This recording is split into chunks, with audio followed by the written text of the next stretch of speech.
11, 10, 9, 8, 7, 6, 5, 4, 3, 2, 1. 11, 10, 9, 8, 7, 6, 5, 4, 3, 2, 1. 11, 10, 9, 8, 7, 6, 5, 4, 3, 2, 1. Boom, boom, boom, bang. I've had to come outside, as I do every time I feel stressed or annoyed or frustrated, and don't we all get that sometimes? I come outside and bang the bag, bash it around, or I sprint or do squat jumps or push-ups. Because stress is an interesting thing, isn't it? What causes it, and how do we get rid of it? And today I've had an interesting stress injection. As an exercise professional and as the owner of an international fitness business college, I'm bombarded constantly with science. And I really am getting very frustrated and annoyed with that particular word. What is it? You and I hear regularly, follow the science, or believe the science, or it's the science. Did you do science at school? And did they teach you at school how to understand science? I'm really privileged because I live with a scientist. K-Man is a health scientist. He's got a master's degree in exercise science, in health science. And at our house, the expression follow the science probably has a different meaning to most people's homes, because we actually do.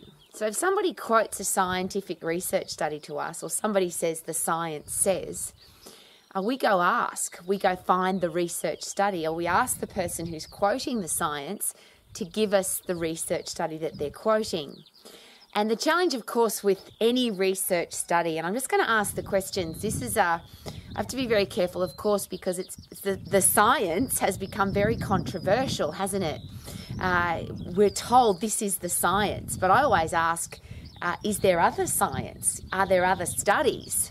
And of course, because I live with a scientist, there are always other studies. And unfortunately, we live in a world where you can pick and choose your science, which is very exciting, by the way, because if somebody's passionate about something, they can find a research study, a scientific study to back up their opinion or back up their point of view. The challenge with that, of course, is in the scientific world, one would hope, and this is how it's supposed to be in the scientific world, that you would do a literature review, meaning how many studies have been done on that particular topic, and let's look at all of them. And now comes the interesting part, and this is why I've come to bang the bag. Because when you have a look at all the research studies on any topic, and you can pick food, exercise, type 2 diabetes, parenting, why people love or hate their job, there's research studies done on everything, multiple research studies done on everything. And did you know that there are opposing points of view and then opposing research studies? Now, how does that come about? Pretty easy to understand. If I'm a researcher, if I'm a scientist and I've got a point of view and I get an opportunity to do a scientific study, am I aiming for that scientific study to prove my point of view or disprove my point of view? And I have to ask the question because I think it's a really important question. If you add on top of that, I'm a research scientist who has a point of view, who's then paid by some other external source to do that research study, what happens to my headspace? So not only do I have an emotional attachment to my point of view, of course, I'm allowed to, everybody is, but I now have financial reasons to prove my point of view. And that's why, that's why it should be when a research study is analysed by the powers that analyse research studies and say, yes, this is a good study or a bad study, one of the things that, of course, should be asked, don't you think, is do you have any financial gain from doing this research study? Have you been paid to do it, and have you been paid to find a certain outcome? And they're the ones that I find really fascinating because we're all humans and human nature says, I've got an opinion, I want to prove my opinion, and I'm getting paid to prove my opinion. So is it possible then that the research study is swayed towards my opinion? Now I have to ask the question because is it possible then that if I'm a research study who has a point of view and a researcher and I do a study and I have a point of view and there's another researcher who does a study who has a point of view, but it's opposing to mine, and that researcher is paid to prove their point of view, is it possible now that we have opposing science? So this study shows this, and this study shows this, and they're completely opposite. And I think it's really important as humans, I think, but as definitely as exercise professionals, that we don't just take one research study and say, well, this research study proves. If you are in the scientific world, and if you ever say that to K-Man as a scientist, he will just laugh at you because it's never one study. And one study is not science, of course. This study shows, yes, but are there other studies? How many other studies? And interestingly, if you pick, there's several topics that and one of the reasons, again, that I'm out boxing the bag today, there are several topics where the opposing views from the research science is so opposing that one research study will say this is what happened and you could die, and the other research study says if you do this you'll live much, much longer. And that comes with food and exercise, and of course they're the things that I'm very, very interested in, and I want to know what's the right thing to do. So how do you know what to do? And I've learnt this the very hard way, because since I've been an exercise professional, one of the things that the biggest learning curve I've had is I used to trust and believe the science until I met K-Man, a scientist, who said that's a really inappropriate and irresponsible thing to do, Rowie, because have you looked at all of the science? So I used to listen to the scientists and believe them. But unfortunately, there are many scientists who disagree with other scientists. And in fact, you could pick any topic, and whatever scientist has a point of view, there'll be another one that has a different point of view. And if you then go to medical professionals, oncologists, cardiologists, psychologists, exercise physiologists, orthopedic surgeons, doesn't matter which expert in the medical field, there are really opposing views. Everything from what causes type 2 diabetes to what causes coronary heart disease to why we're obese they are just disagreeing, and not just disagreeing slightly. I'm talking completely opposing views. So one professor says you should do this, another professor says you should do this, and it's completely different. So who do you believe? So this is what I have learned as an exercise professional, and I'm pretty much begging again, if you are an exercise professional, I have to do this because I own a fitness business college. I have to not say follow the science. I have to look at all the science, all of it, literature review science, and then I have to analyse each of that, or all of that information, each piece of information, based on what? And could the most important thing be, if you are studying exercise, nutrition, food, a high-performing human body, should it be that we know our anatomy and physiology? And that's the really exciting thing about living in the same house as K-Man, who is a scientist, who isn't swayed by anything. And I'm just going to put an interesting side note into that. If somebody came to K-Man and said, we want you to do this study to prove this point, and here's $1 billion, billion with a B, to prove this point, he would say no. I'd go a step further. If somebody came to K-Man and said, you have to do this research study to prove our point, and if you don't, we're going to shoot you, he would say, shoot me. The reason for that is he can't be bought. He is literally a scientist that could not, in any way, shape or form, doesn't matter how much money or how much influence, he would do anything that would harm another human being. And that's why I'm so angry today. And it's very rare for me to get angry.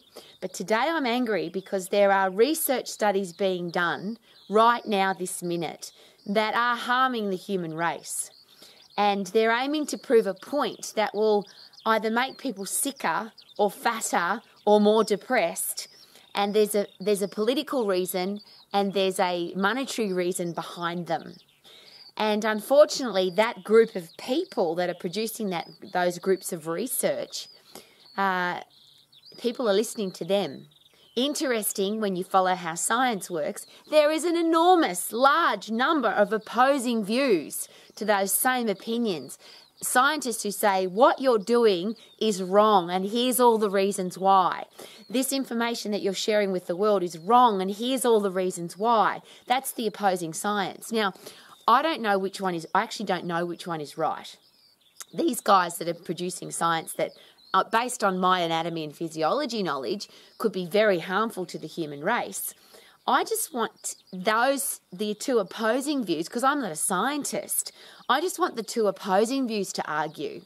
And unfortunately, it seems that the government, the politicians, the world leaders, the medical professionals who can be bought, perhaps, are listening to this group and saying that this group is right. And they're calling this group all sorts of names. But I've been taught since I was a little girl that we should always ask why and how. And they seem to be two questions that are missing out of this group. Why would we do that? And how does it work? This group is asking that. Why would we do that and how does it work? Based on the research that we've done, based on anatomy and physiology, based on just common sense, we need to ask some questions about the research that you're doing. But they're being called all sorts of names. And that's making me really angry, because we live in a world that's getting fatter and sicker and weaker and more diseased and more depressed. And I've been an exercise professional for a really long time, and the world's just gotten physically less healthy. And I want to change that. That's been my driving force since I've been an exercise professional for over 40 years. I've been wanting people to get healthy, get fit, get strong, and stay that way for the rest of their life. So I want the scientists to argue. I want every opinion to come out. I want all of the opposing views to argue, because I want an opportunity to look at all of the opposing views, and I could make up my own mind. So could you. Wouldn't that be a nice idea? And I've always asked that question. Wouldn't it be nice for us to make our own decisions about our own body rather than have the government tell us what to do or medical professionals tell us what to do? And the reason I share that is the government is only looking at research. The medical professionals have so many opposing views. If I get a diagnosis or somebody tells me I've got something wrong with me, or a disorder or a disease or a depression or something, I want to get a second opinion. And I want those two opinions to have been argued robustly. There's a good word. I want the scientists who have opposing views to get together in the same place and put both of their views on the table. And I'll share an interesting experience with you. When I was growing up, my father sent me to a private boarding school to become a lawyer. And one of the things that I really liked about that concept, I used to jig school, I used to wag school, we called it, to go and sit in the Supreme Court. In Melbourne, Australia. I never told anybody. I just used to catch the train into the city and go to court, to watch court, because I found it fascinating. And I've still to this day love court scenes in movies and television series. I love watching the opposing views. And what used to happen to me when I went to the Supreme Court is I would listen to the prosecution, their whole case, and I'd go, oh, definitely guilty. And then I'd listen to the defence's case and I'd go, no, definitely innocent. And I used to say, I'm really glad I'm not sitting on the jury because I don't know. The case presented by the prosecution was awesome. The case presented by the defence was awesome. And now the jury has to work out who's lying, who's exaggerating, who's worked out a way to manipulate the truth to suit themselves. And that's been my driving force as an exercise professional all of my life now, when it comes to science and exercise, science and eating, science and nutrition. There's so much opposing science. There's so many opposing opinions. So to wrap all of that up, when you get stressed, go and get puffed because it gets rid of the stress really quickly. That's awesome. That is, nobody argues that. That's one of the parts of science, the fight and flight system, nobody argues. When you get stressed, your body needs to fight and flight, and if it doesn't, you'll get into a state of dis-ease and you'll become diseased. Nobody's arguing that. So I've come out to box the bag, and now I'm asking you some questions for a reason, because that's what I do every day. I ask questions of exercise physiologists, psychologists, cardiologists, endocrinologists, everybody that gives me opinions and presents me with science. I always ask, show me the research study, show me the rest of the research studies. How did you come up with that conclusion? Were you paid to come up with that? And I'll just use, just as again as an interesting side note, the group of scientists that I've had to deal with today, they are not disclosing who's paying them. Now, if you have nothing to hide, wouldn't it be nice to say, no, I'm not getting paid? Or if you are getting paid, wouldn't it be great to say, yes, I'm being paid by?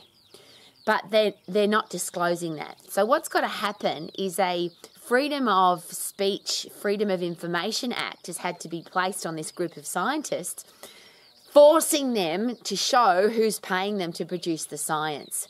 And I think that's really sad. And obviously because I live with a scientist, that makes K-Man pretty angry as well, because if you're getting paid to produce research, at least you have to share that you've got a conflict of interest. You have to share how much you're getting paid and who's paying you.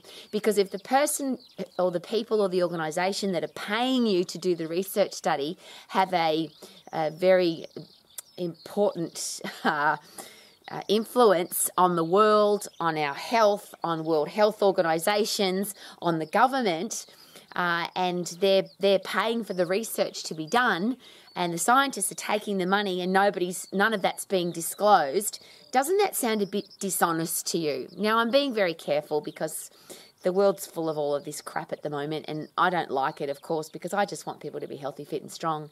I don't want our kids to grow up in a world where pharmaceutical drugs is a normal part of their life. I want our kids to be healthy, fit and strong. I want them to get outside and punch and kick and swim and ride their bike and climb mountains and go skiing and be healthy human beings. And I would like to think that the governments of the world want that for our kids too. I'd like to think that the medical professionals of the world want that for our kids. I'd like to think that the research scientists of the world want that for our kids. And that's why I'm asking all of these questions. If you want our world to be healthy, and if you are producing science that says you should be doing a certain thing to be healthy, please let's look at all of the science. So again, to wrap all of that up, should we as parents, teachers, coaches, and particularly as exercise professionals, be really conscious of the science and what that actually means, which it's not one research study, it's not one scientist's opinion. Should we ask to see the research that's been quoted? Should we then look at all the research that's been done on that particular topic? And then should we have a really good understanding of anatomy and physiology, a really good understanding, not just a basic, and this is one of the other things that fascinates me, which is my word for makes me angry, is if you call yourself an exercise professional and your vocabulary for anatomy is abs, delts, calves, hammies, bis and tris, and that's it, should we know more about anatomy than single syllable words that describe one small part of the human body? Should we know our anatomy to the point of we understand that there are what the systems are, how they all work together, which is anatomy and physiology. So if I say to an exercise professional, can you give me a simple explanation of the endocrine system or the central nervous system and how they work together? Could you give me a simple explanation of how the central nervous system, the endocrine system, fires the muscular and skeletal system? Could you give me just a simple explanation of how to get fit and get strong so we can give that to the general public? I've seen too many exercise people, and I can't call them professionals, they just go purple because they don't know how to do that, because their vocabulary is bis, tris, abs, delts and calves. So I can't change what other people are doing. I can't change what the scientists are doing. I can't change what the government's doing. But I'm here every day. Rowie McEvoy is here every day. Still got my glasses on. I think it's a bit cloudy, so I'll hoik them away. I'm here every day because I want the world to be healthy, fit and strong. I want you to be healthy, fit and strong and stay that way for the rest of your life. I want our kids to live in a world where being healthy, fit and strong is normal, where pharmaceutical drugs is for extreme situations, not for everyday people just to suck down pills every day. And I would really love for all of us to be healthy, fit and strong, have a career or business that we love, to be financially free and to have great people in our life. That's what I'm studying every day. All the research studies, not just one. And that's why you'll never hear from me research shows or sometimes I'll say a study has been done, but let's ask the questions about those studies. So I read the study. Isn't that interesting that they made that finding in the study? But what about this? What about that? Why would we do that? How does it work? I think it's really important that we ask those questions. So do you know your anatomy? Do you know your physiology? Are you continuing to learn it? Because you can forget it if you don't. keep learning it. And you'll often hear me share that. Sometimes I think exercise professionals either didn't learn something in the first place or they've forgotten it. Well, let's not forget it, shall we? Let's learn it. Let's keep learning about it. Let's keep looking at all the research that's thrown at us. And let's not be the regurgitator of other people's opinions. Could that be a really good idea? Just because somebody says the science shows, or somebody says research shows, or a clinical study shows, and that's the really scary one. Because I can do a clinical study, I can say to you, I've been out here 5 days in a row and it's been sunny, so my clinical study shows that 5 days have been sunny. And it's just a silly example, but that's as silly as a clinical research study. They mean absolutely nothing.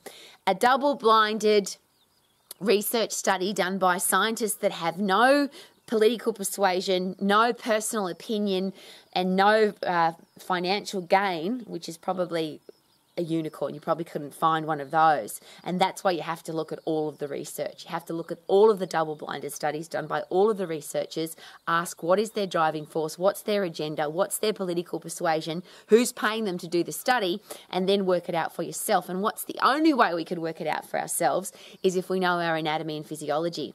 And last but not least, that's the fun thing for me about looking at a research study about exercise, for example.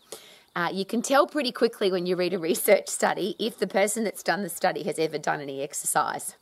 And often that's just, isn't that hilarious that somebody does a research study on exercise, but they don't exercise, or they've never physically trained anybody, or they've never been a coach or a personal trainer for that matter. As an exercise professional, I find that really fascinating, but it's obvious when you read the study. So that's a good thing to go into with a headspace of, I wonder why they're doing this study, who's paying them, what's their agenda, what's their emotional attachment, do they exercise themselves? How about this one? Are they in great shape? Do they look good? Are they healthy, fit and strong? Do they look after themselves? And what's the purpose of this research study? Could the world be a better place if we didn't just accept other people's opinions? And there's a great question. Are you a critical thinker or are you a follower?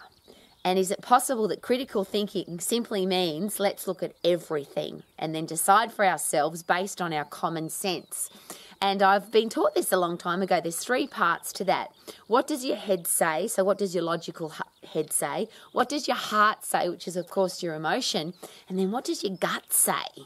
When you read something, when you hear the science, when you listen to somebody's opinion, and there's plenty of that going on, if you put those 3 together, what does my logical brain say? What does my heart say, which is my passion and emotion, which is awesome? And then what does my gut feeling say? And often if you apply that to an exercise, you can look at an exercise and say, even if I think emotionally that might work, my logical brain says that that's crappy and my gut says that's a really stupid thing to do. And could it be a good idea that unless the 3 of them are working together that we don't believe it?